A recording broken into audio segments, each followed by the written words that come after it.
നിങ്ങൾക്ക് ഇതുപോലെ വാഹനം ഓടിക്കുന്ന സമയത്ത് കൃത്യമായിട്ട് ഗിയർ ഷിഫ്റ്റ് ചെയ്യാൻ കഴിയുന്നില്ല.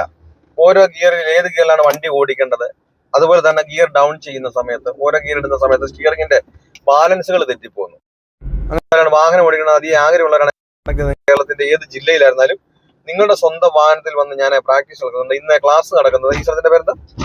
കൊല്ലം. നമ്മുടെ സ്ഥലം ആറ്റിങ്ങൽ എന്ന് പറഞ്ഞ സ്ഥലത്താണ് ഇന്ന് ക്ലാസ് നടക്കുന്നത്. ഇത് കൊല്ലത്തോടൊക്കെ വാഹനം ഓടിക്കണം. ഇത് ഗിയർ ഷിഫ്റ്റ് ചെയ്യാനും അതുപോലെ തന്നെ സ്റ്റിയറിംഗിന്റെ ബാലൻസ് കൺട്രോള്, അതുപോലെ ലെഫ്റ്റ് സൈഡ് ജെന്റിവന്റെ ക്ലച്ചിന്റെ കൺട്രോള്, അതുപോലെ തന്നെ റോഡ് ചെറുതും വാഹനം വലുതുമായിട്ടൊക്കെ തോന്നുന്നു. അങ്ങനെയുള്ളവർ അതിന് വേണ്ടിയിട്ടാണ് ഇതിലൂടെ പ്രയാസങ്ങൾ മാറാൻ വേണ്ടിയിട്ടാണ് ഇങ്ങനെ വന്നത്. നിങ്ങൾക്ക് ഇതുപോലുള്ള പ്രയാസങ്ങളാണ്, വാഹനം ഓടിക്കണമെന്ന് അതിയായ ആഗ്രഹമാണ്, അങ്ങനെയുള്ളവരെ എന്നെ കോൺടാക്ട് ചെയ്താൽ നിങ്ങൾ കേരളത്തിന്റെ ഏത് ജില്ലയിലായിരുന്നാലും നിങ്ങളുടെ സ്വന്തം വന്ന് ഞാൻ പ്രാക്ടീസ് നൽകുന്നുണ്ട്. ഈ ഒരു ക്ലാസ് നിങ്ങൾ അറ്റൻഡ് ചെയ്ത് കഴിഞ്ഞാൽ വരുന്ന ദിവസം മുതൽ തനിയെ വാഹനം ഓടിക്കുവാനുള്ള ട്രിക്കുകളും ടിപ്സുകളുമാണ് ഞാൻ ഈ ഒരു ക്ലാസ്സിലൂടെ പറഞ്ഞു തരുന്നത്.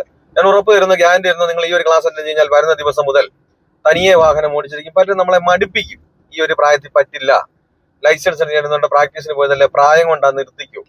നമ്മുടെ ചുറ്റിനും നോക്കിയാൽ തന്നെ അറിയാം 75-80 വയസ്സുള്ള അപ്പച്ചന്മാർ പോലും വാഹനം ഓടിക്കുന്നത്.